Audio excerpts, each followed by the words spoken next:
I'm back with another video. As you can tell from the title, this is going to be the video about my salon horror story, I guess I'm going to name it.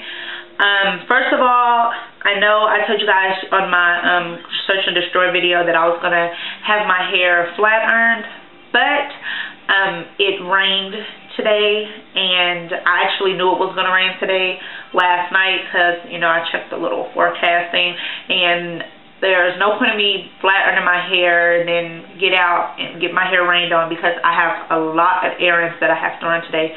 So it is just basically in a bun and pull back. And I start school tonight, so it's a little bit more convenient. But I will have a video up of my flat ironed hair sometime soon. But anyways, back to the main topic of my salon horror story. This occurred when I was about 15 years old. During high school, me and one of my friends, we were kind of in like a hair dyeing phase. My hair was always different colors.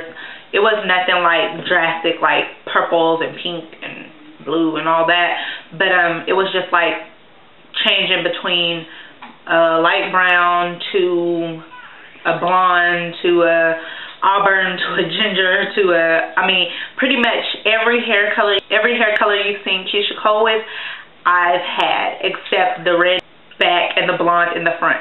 But every other color she's ever had, I've had. Every color Tyra Banks has had, I've had. And I did that all throughout high school. I didn't really care about hair care. My hair can tolerate hair dye better than the average person. I didn't experience a lot of breakage or anything like that, so I never had a problem with dyeing my hair. However, this one time I wanted brown in the back, which it was like a lighter brown in the back, and then I wanted my crown, like the crown of my head, so about right here, I wanted it highlighted, alternating between a fire engine red and like a golden blonde. And I had found a picture on the internet, and I thought, oh, it's so cute. And, you know, that's when the color in the darker in the back and the lighter on the top was like first getting started, and everybody started doing it. So I was like, oh, I got to get this done. But I didn't want to do it myself because, as you guys know, I am not a professional hairstylist. I only know about hair care through trial and error with my own hair. And that's what I show with you guys. But I'm not professional. I did not go to, you know, school for anything like that. So I don't know anything about foiling or none of that. So I was like, okay, I'm just going to go and let, you know, a lady do it for me. And I went in. I told her exactly what I wanted. I took her a picture, asked her was it even possible at that time for her to do it. She told me yes. So I said, okay. I told her I also wanted my ends trimmed, only the dead ends. She said, okay. I was in the salon for about 4 hours. The worst 4 hours of my life. When it comes to my hair, the worst 4 hours of my life.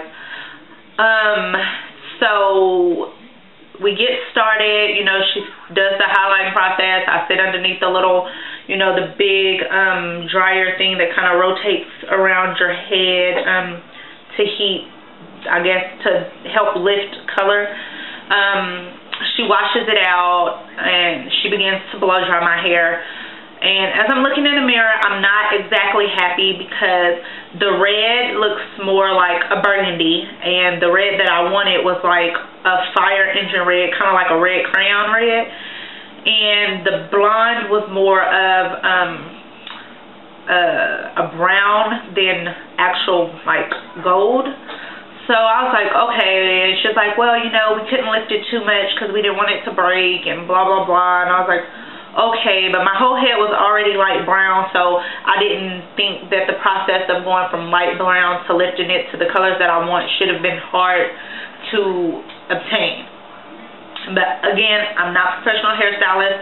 I let her, you know, she's the professional, so I went with what she said. So after she washes my hair out, she begins to blow dry my hair. No heat protectant, no anything, no deep condition, nothing. At that time, I didn't know, I didn't know any better, so I was like, okay, whatever. So she blow dries my hair, and then she begins to cut my ends. And I should have knew something was wrong, because as she started cutting my ends, she turned me away from the mirror. Whenever you go to the salon, do not let them turn you away from the mirror. You need to see what they're doing at all times. But again, I was 15. I didn't know any better. She turns me away. She begins cutting my ends, and she turns me back around, and I see my hair. I was mad. My hair went from about right here. No, let's see. About right here, like the top of my shoulders, to up here. She cut off about 3 to 4 inches of my hair, and then said it was dead ends. I went off. I was so mad. I was yelling. I was asking her, what the hell did she do? I told her I was not paying her, because I did not ask her to cut my hair. I told her to cut my ends, and I know my ends were not that bad. She gave me an actual haircut. And I went home. My mom seen my hair, and she flipped. She was mad because I let the lady cut my hair, but I was trying to explain to her I didn't let her cut my hair. She turned me away from it. I was only supposed to get my ends trimmed. My mom didn't even like the color, and so I had to go to school for a whole week with this ugly short haircut and this hideous color, and it was just a mess. And after that, I think I ended up going like honey blonde all over or something like that. I went something drastic. But it was horrible. Like, I didn't know what to do. Like, I couldn't even really put it in a ponytail at that point. And my cousin, she always brings this up. She's like, remember when that lady cut your hair? She's always supposed to cut your ends. And it was so ugly, and I was so pissed. And after that, I never went to the salon for anything except like homecoming or prom or like those kind of hairstyles, and I would just get like updos, and they would put so much gel and spritz and gunk in my hair that the next day I would just take it all out, wash it out, and stuff like that. And after that, I'll never go back to the salon like for anything else, because I don't trust anybody now. I know there's a lot of great hairstylists out there. It's just a process of finding them, and I'm not going to go just to a stylist and be like, okay, now I'm going to trust you with my hair after I've got it to the point where I'm happy with it.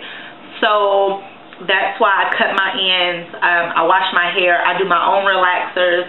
I do my own hair dye. I do everything myself, because I couldn't blame anyone besides me if I was to mess it up, rather than letting my hair in the hands of somebody else that I don't know what I'm going to come out looking like. If you have found a great hairstylist, that's really good. Continue, to go to them. I'm not saying not to go to a salon or not to trust stylists, but I just want to let you guys know that there are some people out there who shouldn't be stylists. Like, I don't know. It just frustrates me. So that is pretty much why I don't let anyone in my hair. It's been, I don't know, maybe, since 2009, since I actually started taking care of my hair myself, and I'm more observant of what my hair needs and what it doesn't need, and how much heat to put in it, what products to use in it, what products work, what don't. I still try a lot of stuff, but I don't really trust anybody else in my hair. I was thinking about getting it cut short, just because I'm kind of tired of how my hair looks. I was thinking about, you know, doing the stacks in the back and leaving the front kind of long, or just do like a bob, but my husband is not having that. And I don't know who I will be able to trust with cutting my hair anyways. People get scissor happy, and I don't like scissor happy stylists. Somebody come in, let me get my ends cut, and they just get the chopping, and then one side's shorter than the other side, so they try to even it up, and then this side being shorter than this side, and then they just keep chopping till you down there, ain't got no hair no more. And that's why I wouldn't want anyone to cut my hair. If I was to get a bob, I would probably do it myself, just like I cut my bangs myself. I mean, I don't know. I just don't trust people. Some people is foul, and that's just life. So there's my horror story. If you have any horror stories, any bad hair salon trips, leave it in the comment, because I want to read what other people have been through. I know I'm not the only one who's been to a sucky stylist. So if you've been to the salon and had a horrible experience, leave it down below. Or if you do videos, make a video and post it as a video response, and I will watch it and I will comment, like, and all that other stuff. And if you haven't subscribed to my channel, go ahead, push the yellow button and make sure you subscribe, and I'll talk to all of you later. Bye.